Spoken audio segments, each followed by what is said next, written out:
Hi everybody, welcome to the Wee Garden Homestead. My name is Claudia if you're new here. I know it's Wednesday and usually I do a Whip It Wednesday, but I thought this week I'd change it up a little bit.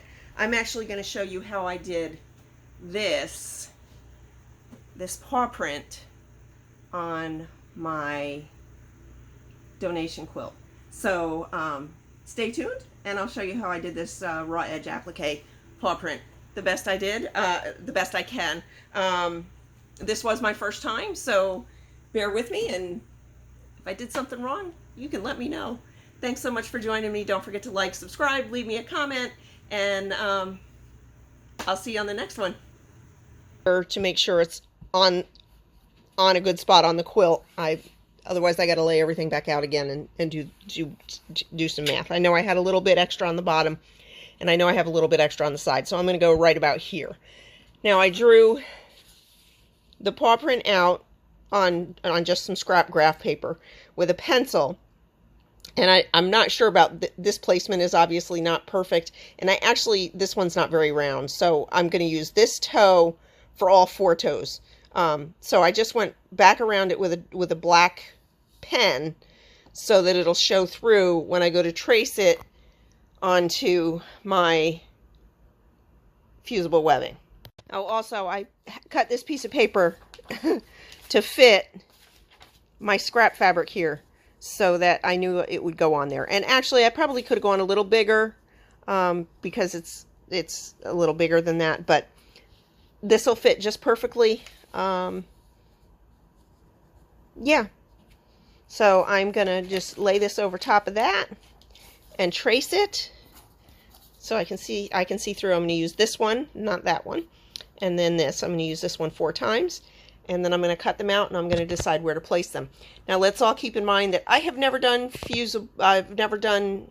raw edge applique on a quilt before. I did look up what I could of some directions. We have no internet today, so I was looking them up on my phone, and I'm thinking I can do this, and let's all cross our fingers it turns out okay. Otherwise I'm going to be cutting a new piece of backing and just put it on the quilt and not have a paw print. I don't know.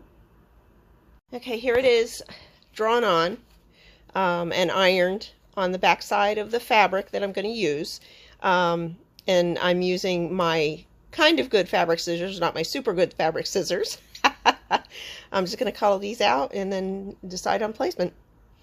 I did put I put a paper towel underneath here when I pressed it because this was going to go over and I didn't want it to get on my ironing board, so I put a paper towel underneath, and then when it cooled off I just pulled the paper towel off and that extra fusible webbing went right with it.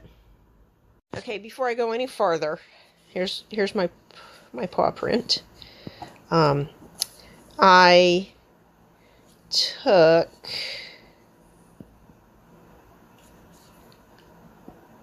cut an extra partial toe. I'm going to put this on some scrap paper, and I'm going to do the raw edge, the stitching on my machine to make sure I can do it before I iron this onto this and ruin it. I want to make sure that this is something that I can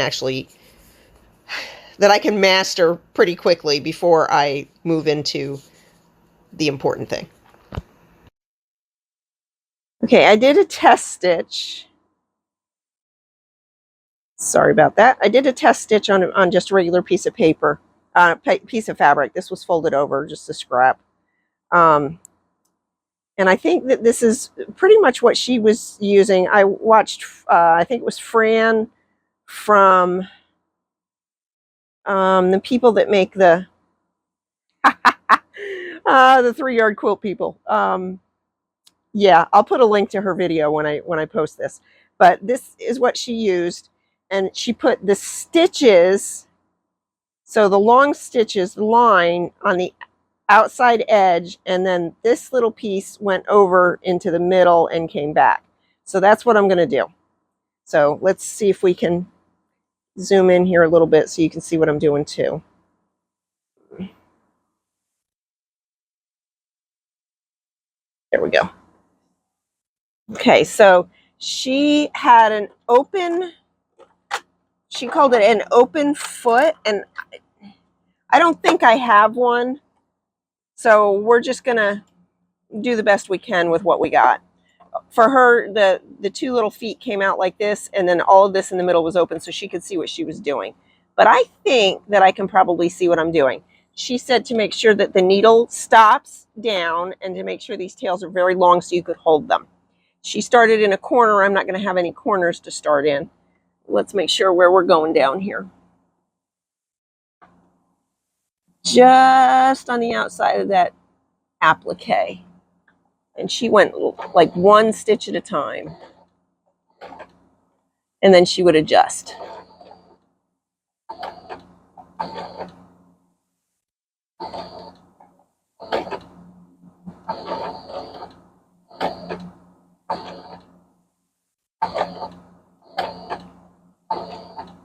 All right. Feeling good about this so far. It's going to take me forever to do those paws.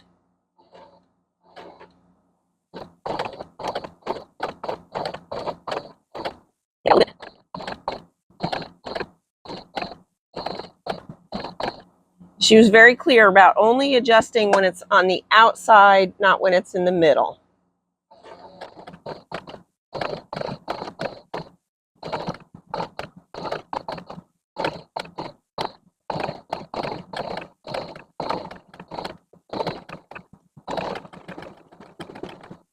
Oh, look at that. Look at that. Look at that. Let me get back out of the zoom here. See, oh, you can see it. I'm so excited. This worked really, really well. One little spot here, I got a little out of whack, and one little spot there. But honestly, on the quilt, nobody will ever notice. Whoa! I'm so excited. I gotta go put my paws on my quilt back, and then I'll be back. Okay, so it's official. I feel like such a dope now. I did all of this. I thought I was recording it, and I didn't, and I'm so sorry. So I tried to start where there was white, so that if I overlapped a stitch in, it wouldn't show as much. But these are all stitched, and I want to say, let's see, it was Fran from Fabric Cafe. It was her video I watched how to do this, and she said something about pulling them in the back and tying them off, or leaving them long to tie them off. So I'm going to go back to her video and look and see if I'm supposed to pull them through and tie them off on the back, which would be the thing that would make more sense to me. So I'm going to see if I can find her video again on my phone and see how she did that. Okay, so I didn't go back to her video. I figured it out. So if you just tug on the bobbin thread from the back, it pulls the top thread through. There were a couple of them that were caught up in the stitches, and it took me a little bit of time, and one that I never did get through, I just trimmed it off on the front. I figured if I couldn't pull it through, it wasn't going to unravel very easily. So I'm going to consider this paw print finished. I'm going to go sew it back into the back, put the back together, and then I will be ready to make a sandwich. All right, and there it is on the back of the quilt. There's my seam where I cut it out, and then I put it back into this seam. So that's the only seam really, and you know, if I piece it back, then there's a seam anyway, so I'm not really worried about it. Oh, I love the way it came out. I think it looks so great. Let's get you a close-up. Not bad for my first time. It's not perfect, but you know what? I don't live in a perfect world. Awesome.